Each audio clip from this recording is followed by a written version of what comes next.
welcome. For this reading, we're bringing through messages from the Pleiadians. When I was tuning into the energy, I was just hearing miracles, and I was seeing them wanting to bring through the message that, you know, the more we start getting activated and tuning into the frequencies and the energies around us and looking back at how far we've come, the more we can start seeing miracles, even in the simple things that happen day to day. And so there was just a message in that about keeping your eyes peeled. Even synchronicities can be considered a miracle. If you see a synchronicity that's really powerful to you, that could be considered a miracle, right? Because they're coming from the higher realms. They're delivering messages to us on earth, which is a miracle in itself. And so there's just a message here of like hope and, you know, really having a gratitude focus, focusing on being grateful, focusing on trust also that, you know, we're always provided for and we're always on the right path, even when it feels like things are not miraculous or not going our way necessarily. There's a message here about, you know, looking back on things that have happened in the past or that we've seen unfold right before our eyes that could be considered a miracle, and really, you know, just being grateful for the experiences that come our way. All right, the first card we have here is Blue Messiah. We're going to read a little bit from the book because I'm still learning this deck, but the message that I'm just intuitively feeling from this card is this looks like what I was talking about, like messages coming from the higher realms, right? Even psychic abilities can be being activated, could be considered a miracle because we can perceive the messages coming in, right? Where before, maybe earlier in life, we weren't as aware or awakened to all the messages that are coming to us constantly in our day-to-day life. But, you know, the more and more we start getting activated, the more we can pick up on these messages and really see the miracles that lie there. All right, let's see what else wants to come out, and then I'll read a little bit from the book. We have Blue Flame. I'm getting a lot of third eye activation just from these two cards as well. Sound healing. And then I feel like there's one more.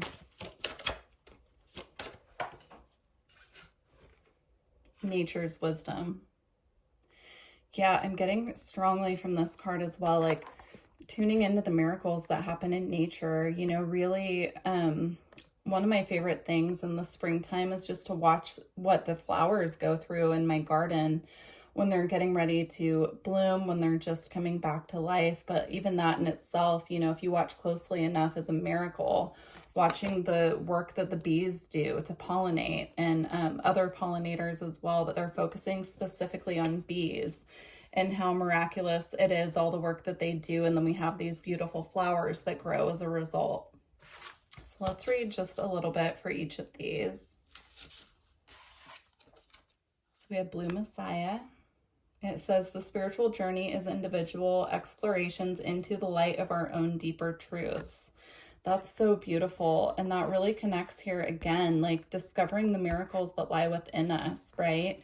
When we really start, you know, that connection, that authenticity of really figuring out, and that journey of self-discovery we go through in the ascension process of continuously discovering new things about ourselves. That in itself is a miracle as well. And then with the blue flame here, we have initiation of the blue flame connects us to our true divine nature and helps us to share that light of love with the world. Beautiful. Yeah, this feels very activating. The sound healing card as well feels very activating. So a lot of you could be going through some pretty, the word that's coming to mind is intense, but it feels definitely ascension path related, like a lot of activations, a lot of awareness coming online as well. And you could be working with sound healing at this time, and that could be activating some of that within you, or this could assist with integration. So if you have not been doing sound healing, this could be confirmation that that will assist you with integrating these energies as well. We've had a lot of powerful activations and light codes coming from the sun. This is a timeless reading, but when I'm recording this, we're having back to back solar flares that are really powerful. And I'm seeing that be a catalyst for these integrations needing to happen, because there are so many activations happening. And if we don't take time out to sit in meditation, focusing on self, if we're distracting ourselves from just our healing work at this time, it's going to be really tough to integrate and ground these energies. It can actually leave us feeling quite ungrounded at this time, because so much is being activated and cleared. So I'm seeing focusing on sound healing that has a nature vibe to it will assist us with grounding. So I'm seeing like finding sound healings that are focused on drumming, like shamanic drumming. Perhaps even doing some drum journey meditations will assist with grounding, because that beat of the drum helps us to anchor back to earth is kind of what I'm seeing here. Going outside and grounding as well, putting your bare feet on the earth. I mean, I think that comes up in every reading, but it's coming up here again. Yeah, and just focusing on sound healing that has a focus on grounding can really assist with integrating what's being activated and cleared at this time. I'm seeing like the activations coming from the sun, but then needing them to ground to earth as well, because these activations that are coming to us in our human bodies, there needs to be like a discharging of the energy back into the earth. So if you feel like you're getting ungrounded from these energies, work with the sound healing. And I'm also getting just being outside, gardening, putting your hands in soil, putting your bare feet on the earth again, that type of thing, swimming in natural bodies of water, that will assist with grounding these energies as well. All right. I feel like that's all that's coming through with these cards, but I'm going to read just the small snippet from these two. So it says, he who knows the secret of the sound knows the mystery of the whole universe. And that's a quote from Hazrat Khan. And then we have nature's wisdom.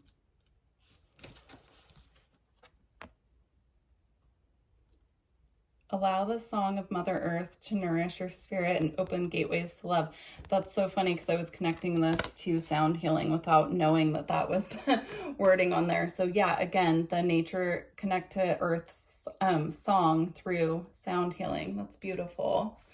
All right, we're also going to get here, they wanted to get some crystal mood cards. I want to see what comes through, because I feel it's more about how to work with moods that might arise during these activations. These activations, for people who aren't aware of what's going on with the solar flares and everything, they're impacting all of us on Earth, because they're very powerful. And even people who aren't tuned in and aware to what's going on, it's affecting their moods. It's affecting our moods as well, even those of us who pay attention to what the sun's doing and, you know, pay attention astrologically and things that it can influence our moods. It still has an impact on us. So they wanted to get some of these. Wow. Okay, we had this one fly right out. It says insecure, and it has carnelian. So if you're having feelings of insecurity arise at this time, working with carnelian will get you back in your sacral energy of feeling secure, passionate about what you care about. If you've been feeling any complacency or like you're lacking energy, carnelian will bring in a boost of energy as well. These solar flares are clearing what's holding us back is what's going on. So a lot of these activations that are coming from the sun, they're clearing so much at once that it can bring up these feelings of anxiety, crabbiness, complacency, but it's to clear it. It's to clear it and make way for the new. So if you've been feeling just a little lackluster, working with carnelian would be helpful. And then we have compassionate, and we have rhodochrosite here. Is that rhodochrosite? Yeah. Compassionate.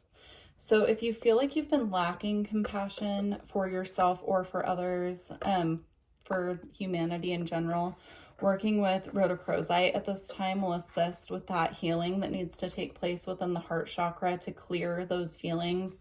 I'm also getting the word resentment. If you've been struggling with a lot of resentment, and that could take many different forms, right? Working with rhodochrosite will assist with clearing that at this time. I'm seeing putting rhodochrosite in water and then letting it sit in the sun or the moonlight, depending on your own intuition. But doing that and then drinking the water will be a good way to clear. But please do your research and make sure that rhodochrosite can go in water, because some crystals can't. I personally don't have rhodochrosite and I'm not sure. So if that's something that stood out to you or that you want to look into, just do your research first and make sure it's safe to put it in water.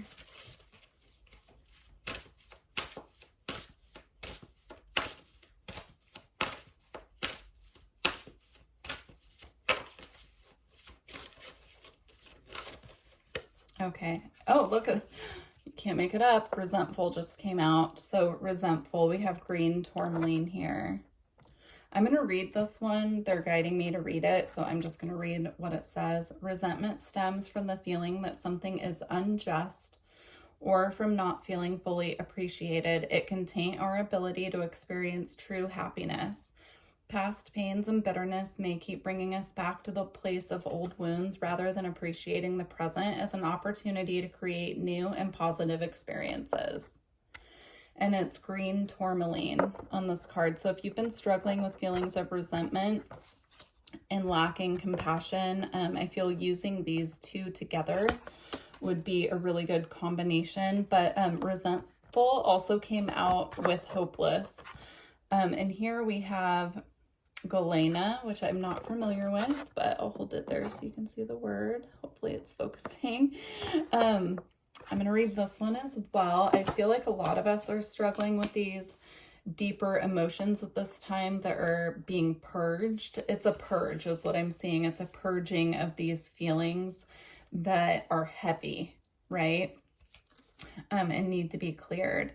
So Hopeless says, hopelessness relies on habitual negative thought patterns that reinforce, promote, or perhaps even prove circumstances or situations will not change.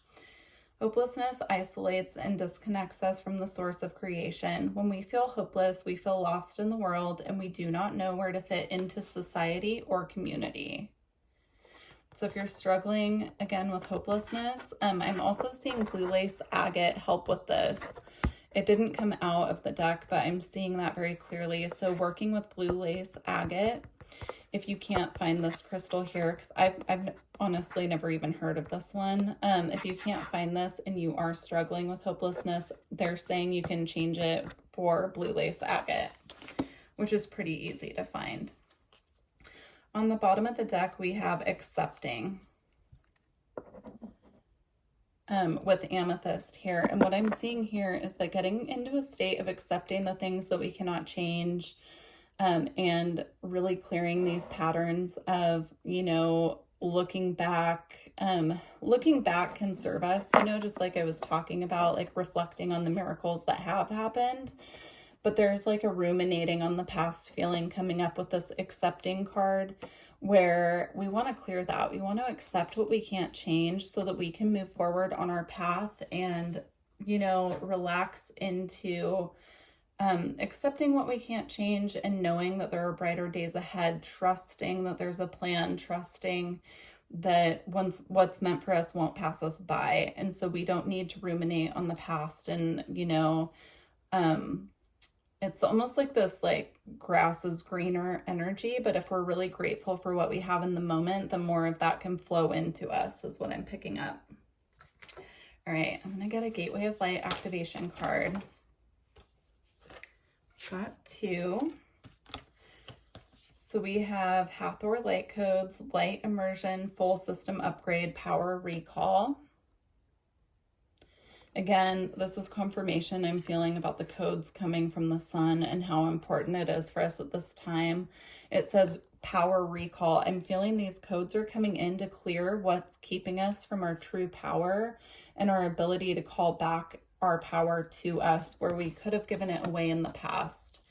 And then we have Merkaba activation, transcendence, ascension, you are rising up. This is confirmation that everything that's happening right now is in the alignment for the highest good of rising up, truly embodying the light on earth, being the light for others at this time as well. Also, you know, connecting with the Merkaba can really assist us with, you know, tuning into that energy of the higher realms. I'm seeing using it as a, in meditation, sorry, it's like flooding in, but it's coming in energetically. So I'm trying to decipher into words. I'm seeing it surrounding us when we sleep and being able to use our Merkaba for travel. So like astral travel, traveling to the higher realms, higher dimensions, timeline travel as well through meditation and while we're sleeping. I'm going to read that one from the book because that just came through really strongly. So I feel like there's more of a message in the book actually. I'm just going to read it.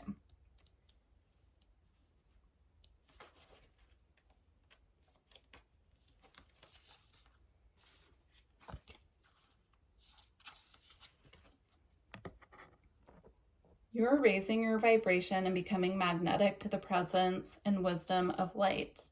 You are in a space of ascension. The ascension process isn't about leaving this incarnation or dimension, but about finding harmony within it.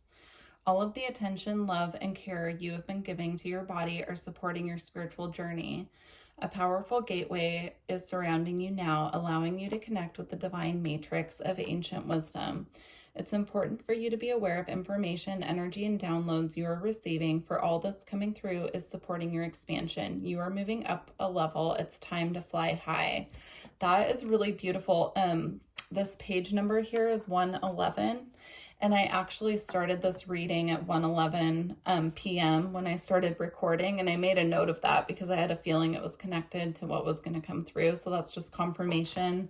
You could be seeing that number, and if you are, that's confirmation for you at this time that this message is definitely for you. All right, we're going to close out with the Alchemy Oracle here. If you're interested in a personal reading or energy work, all my information's below. And also, please like this video if you got this far. It does help it reach other people who could benefit from the messages. All right.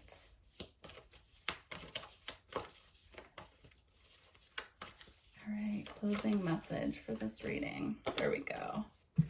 Ooh, I love this one, conjunction.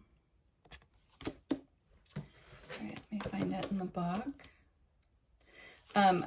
So I am also an astrologer, and I usually say, you know, you can book astrology readings as well, and I didn't this time. And then this is actually an astrological based card. Conjunctions in astrology are when a planet and a planet meet in the same spot. And so I just think that's interesting. So, you know, if you're interested in astrology as well, you can book that through my website. Okay, conjunction is the great alchemical operation of love. During this stage, we witness the miraculous work of two opposites merging to create a unique third form. Sun and moon unite to reveal the entire cosmos. Black and white unite to reveal the spectrum of color. Unlike coagulation, conjunction represents a conscious and benevolent union, one that springs forth from awareness, acceptance, and devotion. It is not a compromise, but rather an activation, a holding of tension and presence that allows each of the entities to thrive and express themselves. Experiencing conjunction is one of the blessings of the human experience, whether the bond is with a human, nature, or divinity. Recognize it by the stirring in your heart and an element of surprise. Through the opposites arise the infinite. Let's see. Says go deeper. Look at the current standpoint of the Mahatmas by Hilma Klint. Interesting. Okay, well, I don't feel like that necessarily. I was being drawn to the words around the paragraph, but none of them really stood out to me that much. So that might be a message for one of you out there. But anyhow, what a beautiful reading. I really love the messages that came through. Thank you to the Pleiadians and thank you to all of you. I look forward to hearing from you guys about how this resonated. Please keep me posted, and I look forward to connecting with you in the future. Bye.